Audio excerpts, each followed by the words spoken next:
sore menjelang malam Pak. Sebelumnya perkenalkan, nama saya Aprilia. Saya mahasiswa S1 Ilmu Gizi dari Universitas Muhammadiyah Surakarta. Jadi maksud kedatangan saya ke sini adalah untuk memberikan konseling terkait jenis diet yang tepat untuk pasien ibu Madinah, seperti itu ya Pak. Nah ini nanti untuk melakukan konseling kira-kira membutuhkan waktu selama 10-15 menit. Apakah Bapak bersedia? Iya, siap. Ya, baik. Terima kasih nih Pak atas ketersediaannya. Sebelum saya menjelaskan mengenai jenis diet yang tepat, di sini saya ingin memastikan terlebih dahulu nih Pak, ini untuk pasien apakah benar atas nama Bu Madinah? Iya, betul. Usianya 55 tahun ya Pak. Kemudian untuk alamatnya ada di Undaan Lor RT 4 RW 3 Kudus. Iya.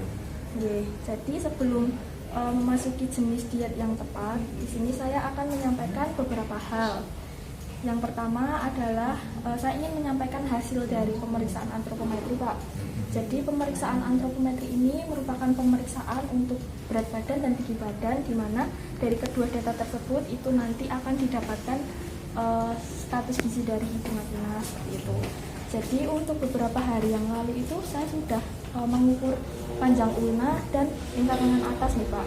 Nah dari kedua pengukuran tersebut itu didapatkan hasil status gizi dari ibu Madinah ini, termasuknya status gizi bayi. Nah itu kalau bisa dipertahankan nih Pak. Kemudian untuk yang kedua itu saya ingin menyampaikan hasil dari pemeriksaan biokimia Pak. Jadi pemeriksaan biokimia itu merupakan pemeriksaan darah. Nah di sini untuk kadar gula darah sewaktu dari Bu Madinah ini untuk hari pertama itu normal Pak, 15 mg/dl, di mana kadar normalnya itu 80 sampai 120 mg/dl. Akan tetapi untuk kadar HB1AC-nya ini itu cenderung agak tinggi Pak. Nah, sehingga nanti diperlukan jenis diet yang tepat untuk menurunkan kadar gula darah itu supaya menjadi normal, gitu ya Pak. Kemudian untuk yang selanjutnya saya ingin menyampaikan mengenai hasil dari pemeriksaan klinis atau fisik.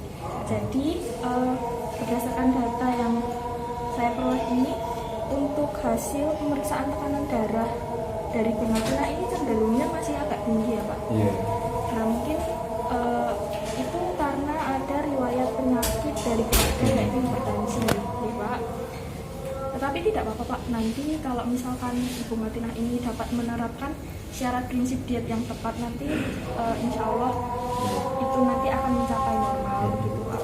Nah tetapi sebelum saya menjelaskan mengenai jenis diet yang tepat itu saya ingin bertanya terlebih dahulu Pak, kira-kira untuk keluhan dari Bu Madinah ini apa ya Pak, mulai dari hari pertama dirawat hingga hari ini?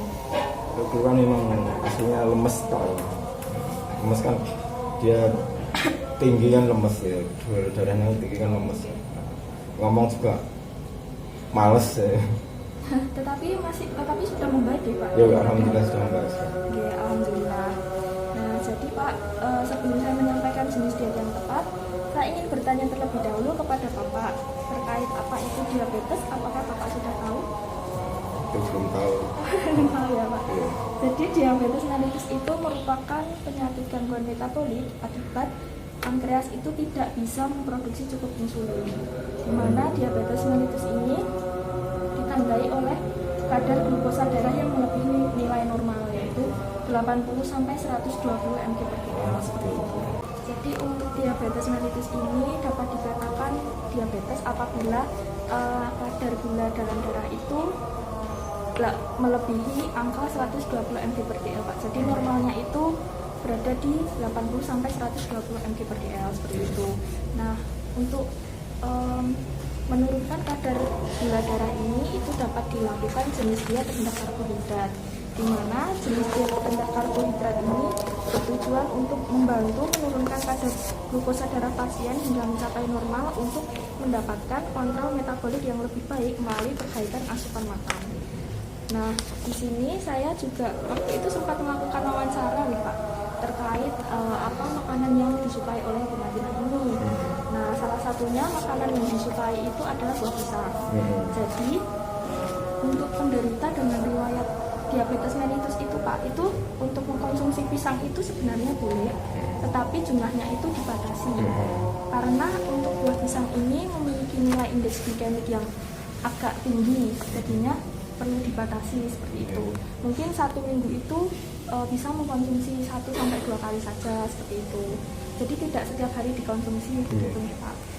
Nah, jadi indeks glikemik itu merupakan jadi itu nanti yang dapat membuat gula itu dicerna oleh tubuh itu menjadi berlebih gitu loh Pak. Jadinya itu harus kalau bisa itu untuk konsumsi makanan-makanan dengan nilai indeks glikemik yang tinggi itu dikurangi atau dibatasi atau malah lebih baik itu dihindari Pak.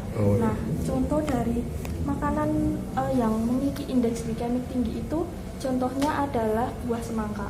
Itu kalau untuk penderita dengan riwayat DM itu sebaiknya jangan mengkonsumsi semangka Pak. Soalnya itu nanti apa ya Pak, peningkatan kadar gula darah di dalam tubuh itu jadi lebih cepat gitu loh Pak. Jadi sebaiknya dihindari. Mungkin nanti kalau misalkan dari rumah sakit itu mendapatkan buah semangka itu kalau bisa dimakan. Ya, atau kalau enggak nanti minta tukar nggak apa-apa Pak. Gitu. Nah, selanjutnya untuk makanan yang dianjurkan itu ya Pak, kalau untuk diabetes mellitus itu seperti karbohidrat kompleks tadi. Jadi karbohidrat kompleks itu contohnya seperti nasi, roti, kentang, singkong, ubi seperti itu. Kemudian protein yang tidak mengandung tinggi lemak seperti ikan, kemudian ayam tanpa kulit, tahu, tempe itu boleh dikonsumsi oleh penderita diabetes mellitus. Dianjurkan. Iya, dianjurkan. Nah, kemudian untuk buah tadi ya Pak, buah yang memiliki indeks glikemik rendah itu contohnya seperti buah pir, buah melon, terus pepaya, jeruk, apel, jambu biji itu dianjurkan, tidak apa-apa. Kalau untuk sayuran itu sebenarnya untuk semua jenis sayuran itu boleh Pak. Tetapi yang memiliki kadar indeks glikemik sangat rendah itu contohnya itu pada tomat, kemudian kol, kembang kol itu sangat baik untuk penderita diabetes mellitus seperti itu. Kemudian untuk cara pengolahan makanan yang dianjurkan itu dengan cara dipanggang, direbus, dikukus, atau ditumis itu. Jadi kalau bisa untuk makan makanan yang digoreng itu dibatasi nih Pak. Iya. Sebenarnya nggak apa-apa Pak makan, tetapi kalau bisa tuh dibatasi saja seperti itu. Mengingat kalau orang ada riwayat diabetes mellitus itu nanti takutnya kalau terjadi komplikasi gitu loh Pak.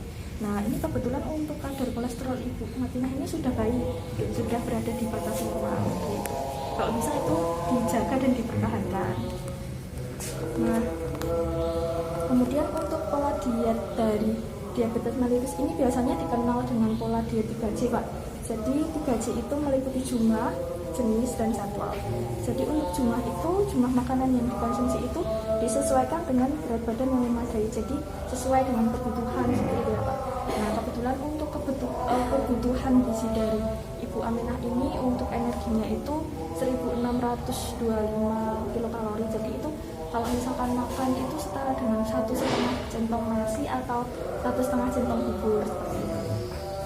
Kemudian untuk yang kedua jenis. Nah, jenis makanan yang dikonsumsi ini dapat disesuaikan dengan konsep piring model T itu seperti ini Pak, di foto ini. Nah, itu nanti kayak gitu. Jadi ada sayur, ada protein hewani, protein nabati, kemudian ada karbohidratnya seperti itu. Kemudian untuk jadwal itu terdiri dari 3 kali makan utama dan 2 kali selingan. Jadi nanti untuk makan utamanya itu bisa makan pagi, makan siang, makan sore, kemudian untuk selingannya itu bisa selingan pagi dan selingan siang begitu nih Pak. Itu bisa diberikan dengan porsi kecil. Itu tidak apa-apa, tetapi sering itu juga boleh gitu. Kemudian yang selanjutnya ini karena Ibu Matinah ini terdapat riwayat penyakit keluarga hipertensi juga nih Pak, dan tensinya itu tinggi, itu juga perlu diberikan jenis diet rendah natrium. Jadi diet rendah natrium ini bertujuan untuk membantu membatasi asupan natrium untuk menurunkan tekanan darah agar tidak memperparah kondisi seperti itu. Nah ini saya ingin bertanya Pak, kalau untuk makanan yang diawetkan seperti sarden, kemudian ikan, itu apakah Ibu Matinah ini suka mengkonsumsi seperti itu Pak? Nggak pernah. Oh nggak pernah. Berarti ini memang karena dari riwayat penyakit itu ya Pak? Oh, tidak apa-apa Pak. Itu nanti kalau misalkan dibatasi itu nanti insya Allah bisa normal. Nah itu saya tanya dulu sama Bapak, kalau untuk hipertensi sendiri Bapak paham nggak maksudnya dari hipertensi? Tidak paham. Jadi untuk hipertensi itu merupakan suatu keadaan di mana tekanan darahnya itu lebih dari 140/90 mmHg. Nah, kebetulan untuk Ibu Martina ini masuk dalam hipertensi tingkat 1, Pak. Itu karena kemarin itu kalau saya lihat pada data, itu tekanan darah dari Ibu Martina ini 147/105 mmHg. Nah, itu masuk dalam hipertensi tingkat 1 seperti itu. Jadi perlu diberikan diet rendah natrium untuk membantu menurunkan tekanan darah dari Ibu Martina seperti itu, Pak. Nah, jadi kalau untuk diet rendah natrium ini, itu yang penting itu adalah membatasi asupan garam. Jadi untuk asupan garam itu dalam 1 hari itu cukup diberikan 1 sendok teh. Itu setara dengan 4 gram per hari ya, Pak. Selain itu juga perlu mengkonsumsi buah, sayur, kacang-kacangan, kemudian biji-bijian, makanan rendah lemak. Nah, itu dianjurkan untuk makan buah dan sayur itu dalam 1 hari 5 porsi, karena dalam buah dan sayur itu mengandung mineral potasium dan magnesium yang sudah terbukti dapat menurunkan tekanan darah, Pak. Nah, kemudian selain itu juga dianjurkan untuk mengkonsumsi produk olahan susu rendah lemak. Jadi contohnya itu kayak yang karena ibu ini juga terdapat riwayat diabetes mellitus, itu bisa diberikan susu diabetasol, Pak.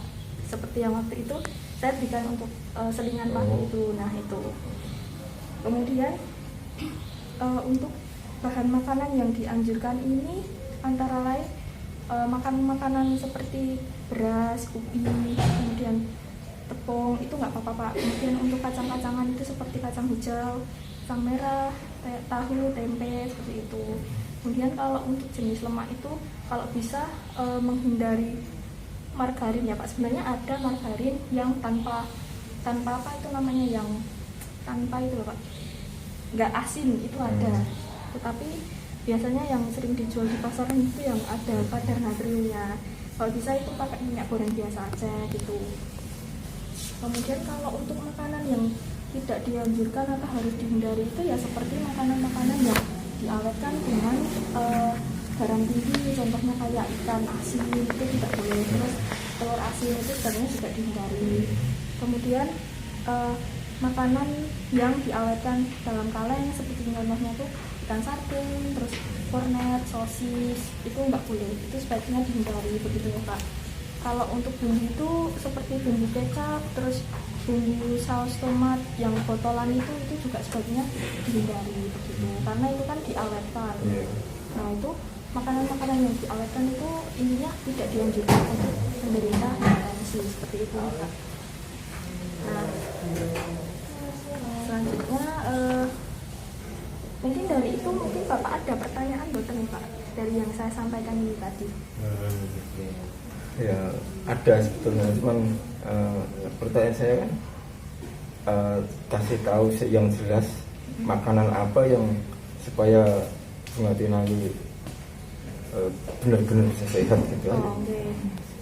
Yang pasti itu perbanyak bahan makanan segar, Pak. Contohnya ya seperti tadi banyak makan buah, makan sayur. Tapi ingat untuk buah itu untuk yang indeks glisemiknya tinggi itu contohnya semangka tadi itu dihindari. Kemudian untuk konsumsi pisang itu dibatasi seperti itu. Kemudian untuk bahan makanan yang diawetkan itu juga sebaiknya dihindari karena itu nanti beresiko untuk itu, Pak, tekanan darahnya itu tinggi gitu.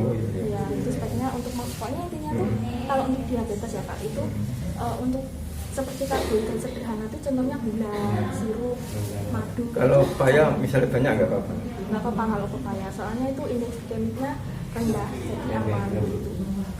Kemudian kalau yang diabetes itu intinya yang nggak boleh dikonsumsi itu kayak gula, terus madu, sirup, pokoknya yang seperti itu. Nanti biasanya kan kalau penderita diabetes itu kan dikasihnya gula yang untuk orang diabetes itu, Pak. Soalnya kenapa dikasihnya gula khusus untuk diabetes? Karena itu tidak mengandung kalori, jadi aman untuk penderita diabetes seperti itu. Apakah ada lagi, Pak, pertanyaannya? nggak ada, udah cukup. Cuma bagi saya kan supaya tahu Iya.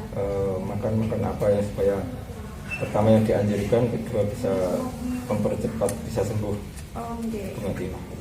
Ya yang penting itu tadi ya Pak, pola makannya itu dijaga, soalnya Ibu Matina ini kan termasuknya nafsu makannya cukup baik ya Pak, karena sekali makan itu pasti habis, nah itu Tapi sangat baik sekali. satu hari kemarin sama ini nggak habis makannya. Masalah apa?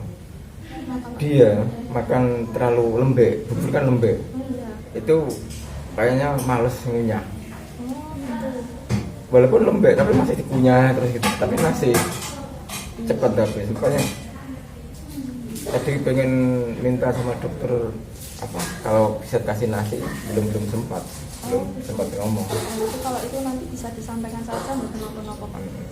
Itu nanti kan juga pengaruhnya tuh ke nafsu makan dari itu sendiri gitu. Terus Soalnya waktu di rumah tuh makan nasi itu habis banyak tuh iya. kalau makan nasi. Iya Pak, itu juga bagus dipertahankan untuk nafsu makannya. Soalnya kalau misalkan sakit, kalau misalkan nggak doyan makan gitu juga malah nanti jadinya ya gitulah. Iya, kalau sakit. Kemudian kalau minum juga untuk air putih itu bagus juga Pak. Soalnya ibu ini juga memiliki kebiasaan minum air putih dan satu hari itu banyak. Nah itu bagus, itu nanti dipertahankan seperti itu. Nah ini Pak, ini saya ada leaflet terkait hipertensi dan diabetes mellitus, ini nanti bisa Bapak baca. Oh iya, makasih. Iya. Iya.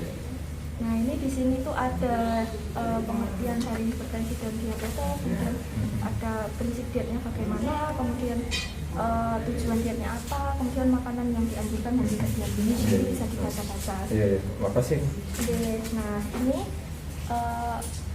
ini kan saya sudah memberikan konseling ya Pak. Iya. Itu kalau bisa Bapak nanti ketika Ibu Matina ini sudah di rumah, nanti membantu Ibu Matina ini supaya menerapkan prinsip dan syarat dietnya, gitu, supaya kesehatan dari Ibu Matina ini juga terjaga dan stabil seperti itu ya Pak. Oke.